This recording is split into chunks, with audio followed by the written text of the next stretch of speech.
तूने दूसरी शादी नहीं की?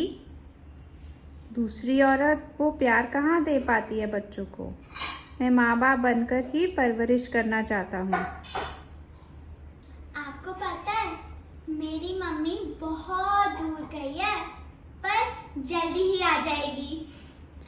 अरे वाह गुड़िया, तू तो बहुत प्यारी है। हमारा नाम गुड़िया थोड़ा ना है। फिर? गुनगुन। हमारा नाम है गुनगुन।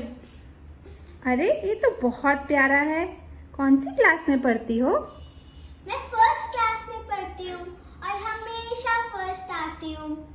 आपको पता है मेरी क्लास टीचर का नाम है मिस पायल। बहुत अच्छी है, मुझे कभी नहीं डांटती और मुझसे बहुत प्यार करती है। प्यार तो हम भी तुमसे बहुत करते हैं। कैसे? ऐसे। चलो अब मैं चलता हूँ, अपना ख्याल रखना। बाय।